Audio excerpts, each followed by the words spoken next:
Nous revoilà dans notre émission à retenir au mois de novembre 2025 et nous entamons le premier thème qui est l'ennemi intérieur.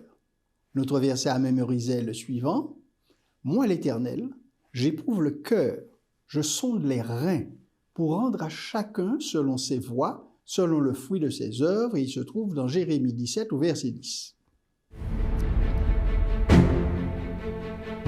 Le verset à mémoriser est tiré du livre du prophète Jérémie, qui rapporte ce qu'a dit et fait Jérémie, fils de Hilkia. Jérémie était l'une des familles de prêtres vivant à Anathoth, sur le territoire de la tribu de Benjamin. Il intervint à l'époque où Joachim, un fils de Josias, était roi de Juda, et jusqu'à la fin du règne de Sédécias, un autre fils de Josias, c'est-à-dire jusqu'à la 11e année de ce règne, au 5e mois, lorsque la population de Jérusalem fut déportée.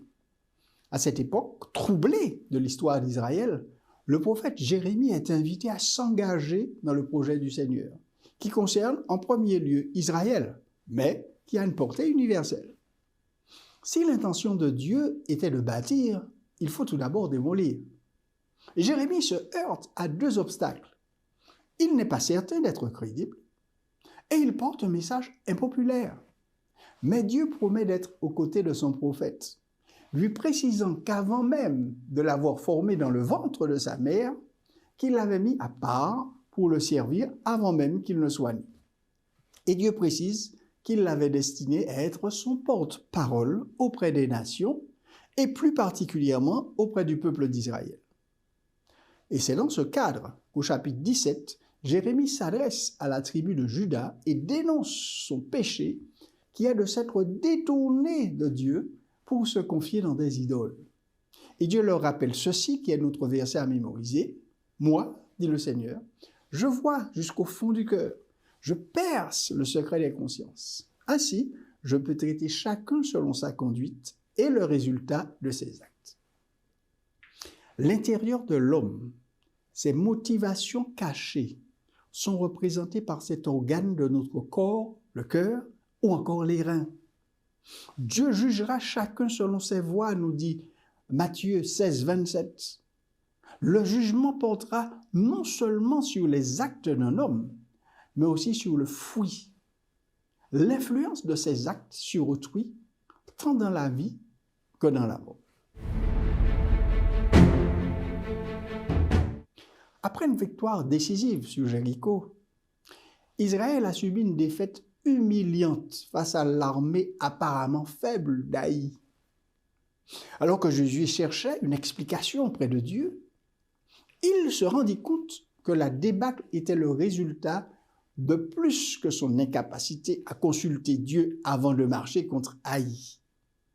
L'échec ne pouvait pas non plus être imputé uniquement à un manque de préparation ou de stratégie militaire appropriée. Au contraire, il y avait un ennemi à l'intérieur. L'ennemi n'était pas un espion qui donnait à l'adversaire des renseignements cruciaux. Le malfaiteur était l'un des siens en Israël. Mais seul Dieu, qui voit tout et sonde les cœurs, savait de qui il s'agissait. En prenant du butin à Jéricho, Akan, de la tribu de Juda, avait enfreint les règles de la guerre divine. La défaite d'Israël qui s'ensuivit servit de rappel vital pour Israël, en particulier pour Josué, de l'aspect spirituel de ces batailles.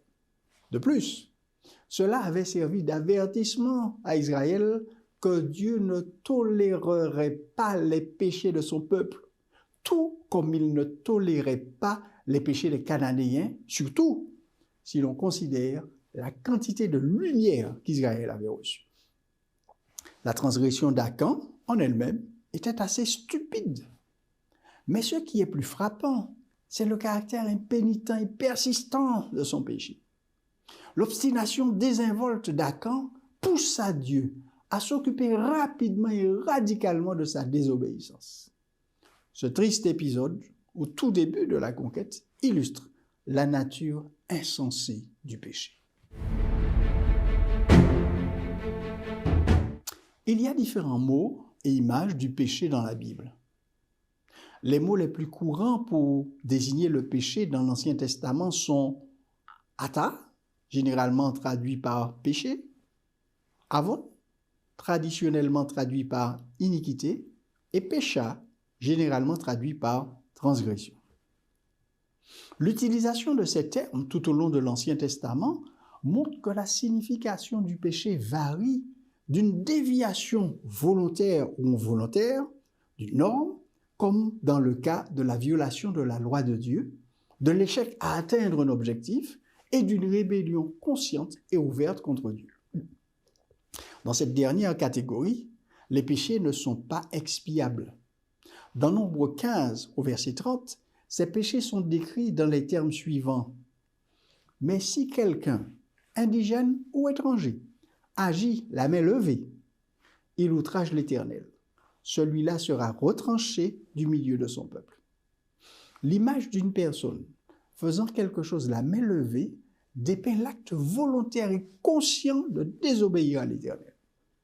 Et il n'existe pas de sacrifice expiatoire pour ce péché parce qu'il n'y a pas eu de repentance. Il n'y a pas de substitution pour le pécheur qui n'en reconnaît aucune nécessité. Dans Josué au chapitre 7, Akan avait agi la main levée. Et parce qu'il avait refusé d'éprouver des remords pour son péché, rien d'autre ne pouvait être fait pour lui. Chaque occasion de grâce, pendant tout le processus, endurcissait son cœur.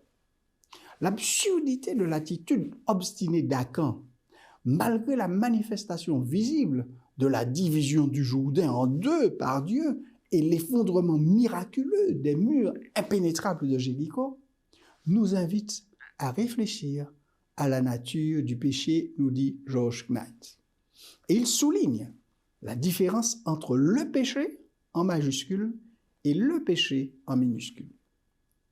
Alors que le premier est la source, le second est le flux. Le premier est la maladie, le second est le symptôme. Très souvent, nous ne nous occupons que de ce dernier, le symptôme, qui se manifeste dans notre comportement sans nous rendre compte que la conduite n'est qu'un simple reflet de ce qui se passe dans notre cœur. La rébellion ouverte d'Akan contre un commandement explicite de Dieu rappelle la tentative originelle de Lucifer de prendre la place de Dieu. Le péché originel est la tentative humaine de prendre la place de Dieu dans la parole et l'évaluation de ce qui est bon. C'est ce que fit Ève et c'est ce que fit Akan en opposition avec ce que Dieu avait demandé. L'histoire d'Akan nous sert d'avertissement sur la nature sinistre du péché, mais elle démontre également la grâce de Dieu. Des siècles plus tard, Dieu promet, par l'intermédiaire du prophète Osée, de transformer la vallée d'Achor, la vallée où Akan a été mis à mort, la vallée des troubles. Akan et sa famille ont été enterrés vivants. Il promet de la transformer en une porte d'espoir. Osée 2, verset 15.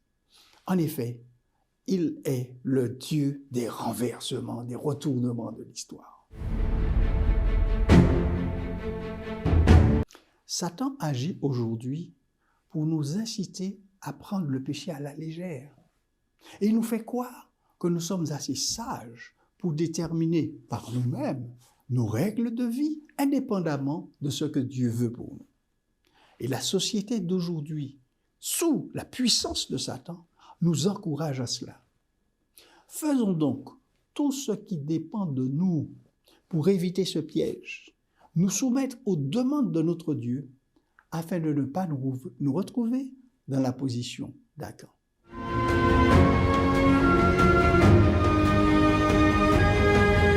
Souvenez-vous de ce texte. Moi, dit le Seigneur, je vois jusqu'au fond du cœur. Je perce le secret des consciences. Ainsi, je peux traiter chacun selon sa conduite et le résultat de ses actes. À retenir.